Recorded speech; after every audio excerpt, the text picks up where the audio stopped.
Abdon Porte.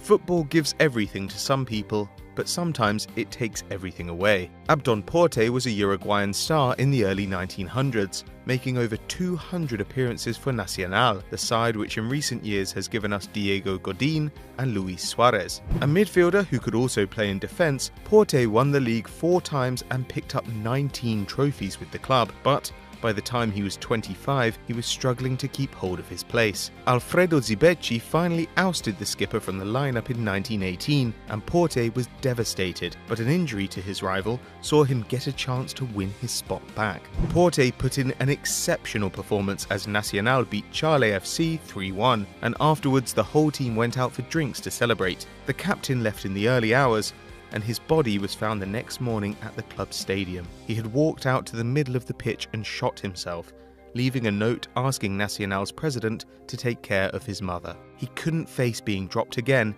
and wanted to die with one last win. Yuri Tishkov.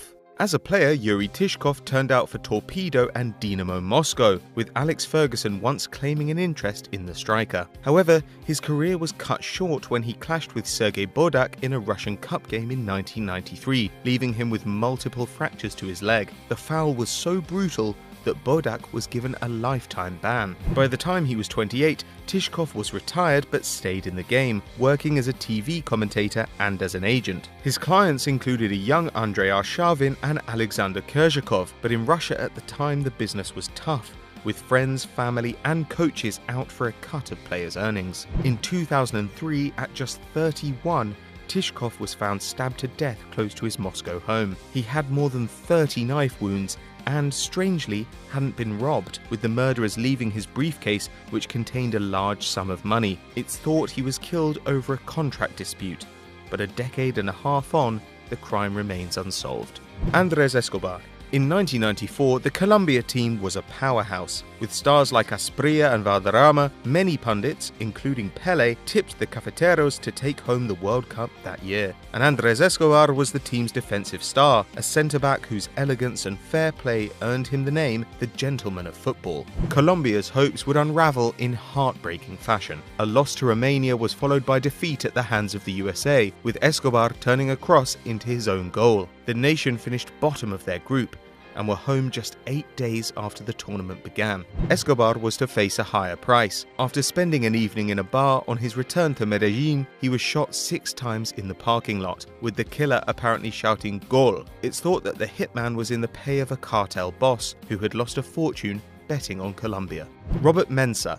Goalkeeper Robert Mensah was one of Ghana's most famous men in the early 1970s. Always dressed in black sweater and a flat cap, Mensah was nicknamed Yashin and was as much showman as footballer. During games, he would occasionally pull out a newspaper and read it between the sticks, but he was an excellent stopper, winning the African Champions League with Asante Kotoko in 1970 and finishing runner-up with Ghana at the 1967 Africa Cup of Nations. Mensah was named the best keeper at the tournament, but his antics singled him out for particular hatred from rival fans. In 1970, after a 3-1 away win in Liberia, Mensah was chased off the field by fans throwing stones, and before long, Ghanaians would turn against him too. A defeat in Togo in 1971 meant the Black Stars would miss out on the next year's Cup of Nations and an opportunity to improve on their second place 4 years earlier. Mensah went out to drown his sorrows, but got into an argument with fans at a bar, and an electrician called Isaac Melfa stabbed him with a broken bottle. He died 4 days later. The whole country went into mourning, with children skipping school, thousands attending the funeral procession, and one man reportedly drinking himself to death out of grief. As a mark of respect, Mensah's first club named their stadium after him. The club's name? The Mysterious Dwarves. Jimmy Thorpe. The only footballer on our list whose death was accidental, Jimmy Thorpe played in goal for Sunderland in the 1930s, making his debut at just 17, and by 19 he was a regular in the first team, then one of the best in the country. At the time, keepers had very few of the protections they're given today, with forwards regularly clattering them in the hope of knocking the ball loose. In 1936, during a match against Chelsea, a defender played the ball back to Thorpe, with two Blues strikers chasing after it. The stopper picked up the back pass, which was totally legal back then, but was kicked in the head and chest by the Chelsea men. Dazed, he saw out the game as the Black Cats gave up a 3-1 lead to draw, but was subsequently admitted to hospital, dying 4 days later. The cause of death was given as heart failure brought on by the rough usage of the opposing team. Sunderland went on to win the title, with Thorpe's widow receiving his medal, and the rules were changed, preventing outfielders from challenging a keeper holding the ball. Józef Klotz and Leon Sperling. The first goal scored by the Polish national team came from the boot of Józef Klotz in 1922. The defender was, surprisingly, on penalty duty and netted a spot kick in Poland's 2-1 win over Sweden, in what would be his second and final appearance for his country. In the same side was Leon Sperling, a tricky left-winger who, like Klotz, hailed from Krakow in the south, and who would earn 16 caps for the White and Reds. The men shared something beyond their place of birth and footballing ability. They were Jews. At the time, Poland had several Jewish clubs, with Klotz turning out for Jutrzenka and Maccabi Warsaw, whose rivalry was so fierce it was known as the Holy War, a name now given to Wisła versus Cracovia. Sperling was one of Cracovia's earliest stars, captaining the side to 3 titles between 1921 and 1932. Sadly, their prominence made them targets, and in 1941 both men, along of course with the rest of the Jewish population, had been forced to live in ghettos, separated from the rest of the society by the Nazis. They were murdered in the Holocaust, becoming 2 of the 3 million Polish Jews killed, a staggering 10% of the total population of the country. Amilcar Enriquez. With 85 caps, Amilcar Enriquez was among the 10 most capped players in the history of Panama. A tough-tackling midfielder, Enriquez spent his whole career in his homeland and in Colombia, winning 2 titles with Árabe Unido. Árabe are based in Enriquez's birthplace, the province of Colón, long known for gang violence, and football couldn't free the player entirely from his background. In April 2017, while leaving his house, Enriquez was shot by a gang of teenagers who had planned the murder carefully, according to the police. He was 33, and Delano Wilson, a bystander who was also killed, was 36. Nothing was taken, leading to speculation that the beef was related to football, and sadly, the incident isn't isolated. Since 2011, at least 3 other players and coaches have been murdered in Panama, an ugly underside to the beautiful game. Sandor Such.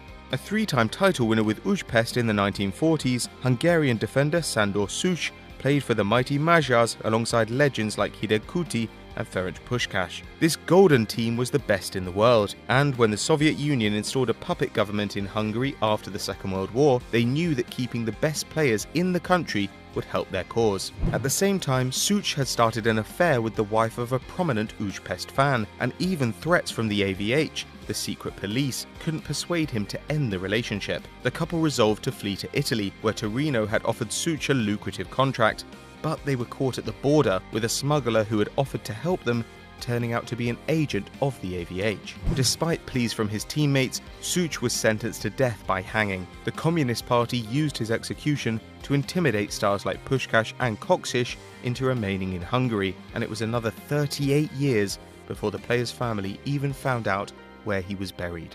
Lutz Eigendorf. A talented midfielder, Lutz Eigendorf was an East German who played for Berlin side Dynamo in the 1970s. At the time, Dynamo was the favoured club of the East German secret police, the Stasi, who would fix important matches with the aim of demonstrating socialist superiority. Eigendorf played more than 100 times for the side, but during a trip to West Germany in 1979, he managed to escape, defecting in the hope of a freer life. Stasi chief Erich Mielke was humiliated and immediately made plans to deal with the problem. Eigendorf's wife, stranded in East Berlin, was given a quick divorce and remarried to a man who turned out to be an undercover agent assigned to keep an eye on her. Eigendorf himself continued to play for Kaiserslautern and Braunschweig, but was watched by agents of the East, with the Stasi even noting down his favourite brand of milk. In 1983, the midfielder was killed in a car accident, crashing into a tree after he was blinded by a lorry's headlights. His blood alcohol was very high,